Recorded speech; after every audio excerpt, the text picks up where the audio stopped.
Velocity drone வந்து நான் already download பண்ணிட்டேன். அதை வந்து எப்படி நம்ம வந்து பை பண்ணுறதுன்னு பார்க்கலாம். அதோட வெப்சைட்டு போய்க்கோங்க. வெலாசிட்டி ட்ரோன் வெப்சைட்டுக்கு லாகின் பண்ணிக்கோங்க. மெயில் ஐடியை கொடுத்து லாகின் பண்ணிட்டு ஷாப் கொடுத்துருங்க.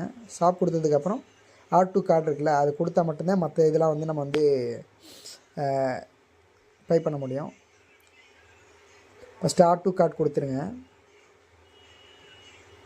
அது கொடுத்ததுக்கப்புறம் 2 ஆப்ஷன் கேட்கும். அதில் பே வித் ஸ்ட்ரிப் கொடுத்துருங்க. இது வந்து யூபிஐயில் பே பண்ண முடியாது. ஒன்லி வந்து டெபிட் அண்ட் கிரெடிட் கார்டு மட்டும்தான் பண்ண முடியும். கிரெடிட் கார்டில் பார்த்தீங்கன்னா இன்டர்நேஷ்னல் ட்ரான்சாக்ஷன் வந்து ஆன் பண்ணி வச்சுக்கோங்க.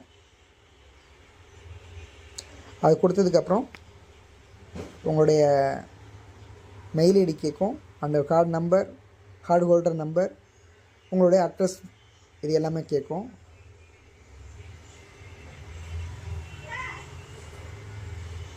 இதை எல்லாமே நீங்கள் வந்து ஃபில் பண்ணதுக்கப்புறம் நீங்கள் பேன்னு ஒரு ஆப்ஷன் இருக்குல்ல, அதை பே கொடுத்தீங்கன்னா உங்களுக்கு வந்து ஓடிபி கேட்கும். கண்டிப்பாக ஒன் டைம் ஓடிபி கேட்கும், சம்டைம் வந்து ஓடிபி கேட்காது. ஆட்டோமேட்டிக்காக வந்து ப்ராசஸ் கொடுத்தீங்கன்னா ப்ராசஸ் ஆயிரும். ப்ராசஸ் ஆனதுக்கப்புறம் பேமெண்ட் எடுத்ததுக்கப்புறம் வந்து பார்த்தீங்கன்னா உங்கள் லைசன்ஸ் வந்து ஆக்டிவேட்னு வந்து உங்களுக்கு வந்து மெசேஜ் வந்துடும்.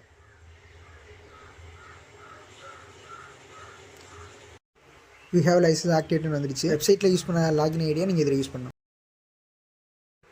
லைசன்ஸ் ஹேஸ் பி ஆக்டிவேட்னு வந்துடுச்சு. இதுக்கப்புறம் உங்கள் மெயில் ஐடி பாஸ்வேர்டு கொடுத்து லாகின் பண்ணிக்கோங்க. லாகின் பண்ணிட்டீங்கன்னா கொடுத்தீங்கன்னா அது ஆட்டோமேட்டிக்காக உள்ளே போயிடும். இதுக்கு முன்னாடி வந்து பார்த்தீங்கன்னா இது கண்ட்ரோல் கண்டிப்பாக தேவை. இது வந்து நான் வச்சுருக்க ரேடியோ மாஸ்டர். உங்கள்கிட்ட ரேடியோ கண்ட்ரோல் இருந்தால் மட்டும்தான் வந்து ப்ளே பண்ண முடியும், இல்லைனா ப்ளே பண்ண முடியாது. இது கண்ட்ரோலர் பை பண்ணிட்டு அதுக்கப்புறம் நீங்கள் வந்து இதை லைசன்ஸ் வாங்குறேன்னு வாங்கிக்கோங்க. கண்ட்ரோலர் பார்த்தீங்கன்னா நான் வச்சுருக்க ரேடியோ மாஸ்டர். நீங்கள் வந்து ஃப்ளை ஸ்கை அண்ட் டிஜிட்டல் உள்ள டிஜே இது வந்து யூஸ் பண்ணிக்கலாம், ஒன்றும் ப்ராப்ளம் இல்லை. இது தெரியாதவங்களுக்காக சொல்கிறேன். தெரிஞ்சவங்களுக்கு ஆல்ரெடி உங்களுக்கு தெரியும். இது தெரியாதவங்களுக்காக மட்டும்தான் சொல்கிறேன். மட்டும் பை பண்ணிக்கோங்க. பட் ஆனால் இதில் போட்டிருக்க வந்து 1450 போட்டிருக்கு. பட் ஆனால் வந்து நம்ம ஊர் காசுக்கு. ஆனால் எனக்கு காலின்னு எடுத்து பார்த்தீங்கன்னா 1800 சம்திங் எடுத்திருக்காங்க. $21 வந்து எடுத்திருக்காங்க. $21 உங்களுக்கு யூஸ் இருந்தால் மட்டும் பர்ச்சேஸ் பண்ணிட்டுங்க. இது ஒன் டைம் பர்ச்சேஸ் மட்டும்தான், லைஃப் டைம் ஃப்ரீ தான். ஒன் டைம் பர்ச்சேஸ் பண்ணிட்டீங்கன்னா அதுக்கப்புறம் ஃபுல்லாக ஃப்ரீ தான்.